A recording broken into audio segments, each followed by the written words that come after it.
All right, everyone, let's talk about some really common mistakes that people end up making when it comes to leveling and ranking up food in Raid Shadow Legends. And I can safely say that a lot of these are coming from personal experience, which means that I have made plenty of these mistakes earlier on in Raid Shadow Legends, and number one is no exception. This is actually something that I was doing up until very recently, and I have learned my lesson on this one, and that is going to be quite simply to use your chickens last.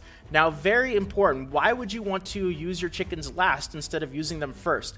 Well, the reason is quite simple, is they don't take up any space. So if you go to the tavern and you go to upgrade rank, you'll see all your chickens here at the top, but they don't actually take up any kind of champion space. And you guys know that champion space and vault space in Raid Shadow Legends are very precious, very valuable resources. So whenever you can end up freeing up space, that's going to be something that you should do. So if you already have champions that are ready to be used as food, and I personally like to use incubuses because you just get so many of them from the Brimstone Path. It makes my life easier without having to really sort through a bunch of different champions. If you have champions already ready to be used as food, and you also have chickens that are ready to be used as food, if you have the choice between the two, you want to go with using the champions first to free up some champion space or some vault space, rather than using chickens, which don't take up any space to begin with. So nothing wrong with using chickens, that's what they're made for.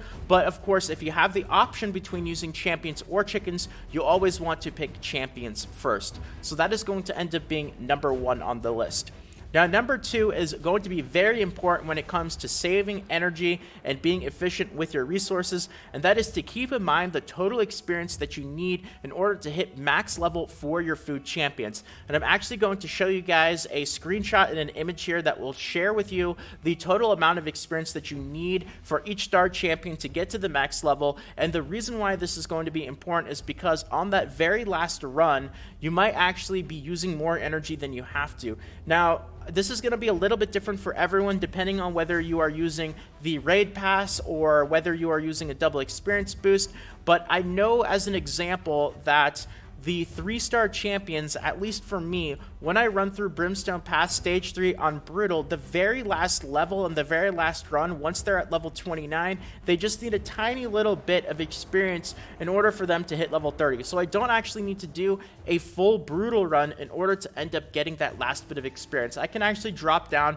to a normal run, for example. And a lot of people just kind of forget about this and they just run it on Brutal anyway. Now, yes, it's only 4 energy, but I'll tell you this, you're going to be leveling up a lot of food champions in Raid Shadow Legends. You're going to be taking many sets of 3-star champions to max level to level up and rank up your 6-star champions. So that 4 energy every set, it adds up to be a pretty decent amount over the long term. So you might as well just save a little bit of energy and keep that in mind. Now, the actual numbers, they're going to be a little bit different for everyone depending on if you're using raid pass, double experience, and whatnot. But this will give you an idea right here. There's that screenshot of how much experience you need in order to take champions at certain star levels to max level. So you can kind of do the math, crunch the numbers. Just keep in mind that that very last run, you might actually be able to save a little bit of energy.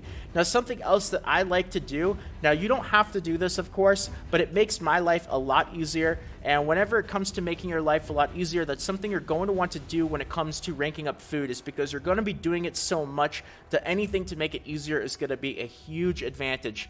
I like to use the same champions, or at least the same star and the same level. So as you can see, I have my main champion here, and I have my 3 incubuses, level 21, and this just means that I don't have to worry about any experience going to waste, or, you know, keeping up and managing all my champions. It just makes my life easier. I know they're all going to hit the max level at the same time, and I know I can replace them all at the same time. A lot of people don't do this, though. They'll just kind of put in whatever champions that they want to, and then they'll swap them out when one of them gets to a max level, swap another one in. That's totally fine as long as they're all getting experience and none of them are max level except for your one main farming champion. There's nothing wrong with that, but I find that this method right here just makes things a lot easier, especially if you plan to go on a crazy big grind session and level up a whole bunch of food at once. So that's just kind of the way that I like to do it. Now we're moving on to number 3, and this is going to really be useful and a mistake that I personally make a lot. I always seem to forget about this, and I really regret it, but especially with champion training events, this is going to be a really big one, and this is going to be another advantage to having a lot of champion space or a lot of vault space. And what you're going to want to at least try to do is you're going to want to try to keep as many champions at max level for food before ranking them up. And this isn't as important when there is a champion training event going on, but when there is not a champion training event going on, what this is going to allow you to do is by keeping those champions at max level, you can actually prepare yourself so that when a champion training event does come out, you can immediately boost them all, you can rank them all up and get a whole bunch of points right off the bat, because you do actually get a fair bit of points from your champion training events, not just from leveling up your champions, but also from ranking up your champions. So this is a great way to get a little bit of a head start, because I could tell you this, that even though we do have a decent amount of these champion training events and those champion training tournaments, you're still probably going to be doing a fair bit of champion leveling even outside of these events. So might as well prepare yourself and get some extra points when they roll around and keep those champions at max level. Now, of course, the more space you have, the more you're going to be able to utilize this, but it does help you prepare a little bit for those events. Now, this one is going to be a tip for not the champion training events, but the champion training tournaments, which they actually function a little bit differently. We don't have one going on right now, but when the champion training tournaments are around, they are similar. You do still get points for ranking up champions, so you can still use that same little trick to save champions for the champion training tournaments, keep them at max level. But another reason for these champion training tournaments, another thing you're going to want to do is you're going to want to save at least some brews. I know a lot of people make the mistake and they just use their brews whenever they get them. I would try not to do this, because these champion training tournaments were specifically designed by Plarium in order to get you to use your brews, and of course they're using it to try to push people to buy their brew packs, which are honestly almost always horrible offers. But save some brews for these tournaments, because unlike the events, you only actually get points in the tournaments by leveling up your champions in the tavern. So it sucks. I really dislike this aspect of the event, but if you do save some brews, you'll definitely be able to get a pretty big head start for those champion training tournaments. Now, another important thing about those champion training tournaments, and another mistake that I see people make, is you can prepare yourself by actually keeping a lot of the higher star champions, and I would say 3-star and above, like 3-star, 4-star, maybe even 5-star. Keep a lot of them at level 1 so that when those champion training tournaments do roll around, and I'll show you, I have a whole bunch of 4-star food champions here, just as an example.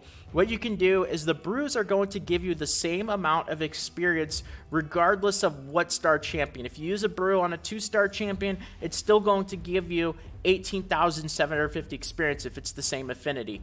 Now, if you use a brew on a 3-star, it'll be the exact same thing. And because you get more points in the tournaments for higher star champions, you want to save those higher star champions for those tournaments. Use maybe 1 brew, maybe 2 on the higher star ones, because you get the most amount of levels earlier on. This will be a great way to immediately just get a whole bunch of points for those champion training tournaments when they roll around, and really make your life a lot easier to help complete them. So it's kind of this combination of tips that's going to really make your life a lot easier for these events. And definitely a big mistake I see is when these events come out, people are not prepared at all, and then they see the amount of points that they need to complete them, and it just seems super, super overwhelming. So hopefully that combination of tips right there will help you prepare for those champion training events and tournaments quite a bit. All right, now the question is, what is going to be the best stage? And you know, it's really strange. Even though that we have the Nightmare campaign, which recently rolled out, I would say the best stages to farm, of course, for the best combination of experience and silver is always going to be Brimstone Path. So it's going to be stage 12 right here. The exception is if you are still newer and you are farming gear in the campaign, That's totally fine. You won't get as much experience in silver per energy, but if you're farming for gear that you're going to be using on your champions, that's totally okay. But if you want the best combination of experience in silver, Brimstone Path Stage 3, Brimstone Path Stage 6, one of these is a little bit better for experience, a little bit worse for silver. The one of them is a little bit better for silver, but a little bit worse for experience. And of course, if you can do brutal, you want to do that. If you can't, hard is going to be a little bit less efficient. And if you can't do that, normal is going to be even a little bit less efficient. But the question is, do you even do nightmare? And the answer to that is I would still probably stick to brutal. And technically, nightmare is a little bit more experience per energy. It costs 16 energy instead of 8, and it does give you a little bit more than twice the experience. It's about 10% more experience efficient. But the combination of it, first of all, taking way too long, it's going to be very difficult to farm Nightmare Stage 3 or Stage 6 in a reasonable amount of time in comparison to how long Brutal is going to take. So that's one problem. And also the other problem is it's way less silver. So yes, technically, if experience was your absolute only goal and you didn't care how long it took you, then yeah, sure, Nightmare is fine. But the fact that it takes a really long time and that it's not as much silver per energy by far, I would still probably be sticking to Brutal. Nightmare is great for all those one-time rewards, but I still think it's a work in progress in terms of the actual efficiency when it comes to farming for food. So I would stick with Brutal as of right now. Who knows, maybe in the future that might end up changing though. Alright, and the last thing that I want to mention, a really big mistake, probably the #1 mistake when it comes to leveling and ranking up food and just experience overall in Raid Shadow Legends, is not going to be efficient with those double experience boosts, and especially if you're free to play or you don't spend a lot of money picking up these experience boosts when you really don't need to. Now, there's going to be certain places in the game where unfortunately you're just going to have to take them when the game gives them to you. Like for your weekly quests, you're going to get one of these every week, but you're probably going to want to claim it right away so that you can move on to your next set of weekly quests. There's not much you can really do about it. A lot of the times the game will send us compensation and you only have 2 days or 48 hours to claim it. Not much you can really do about it, but there are also other situations where these double experience boosts pop up and you don't have to claim them right away.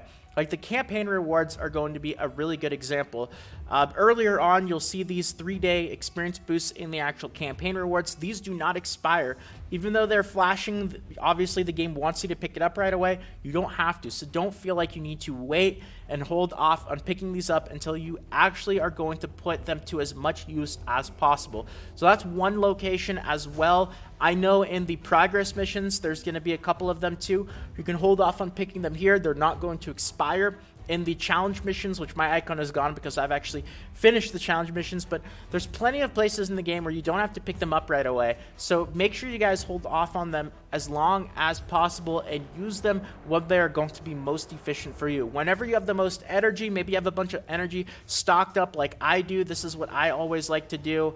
This actually isn't energy right there, but you know, like my playtime rewards for my events. Whenever you have a bunch of energy stocked up, this is when you want to use those double experience boosts, and this is when you want to end up putting them to their absolute maximum efficiency. So very important, especially if you don't spend money on the game and you don't buy the boosts directly as well.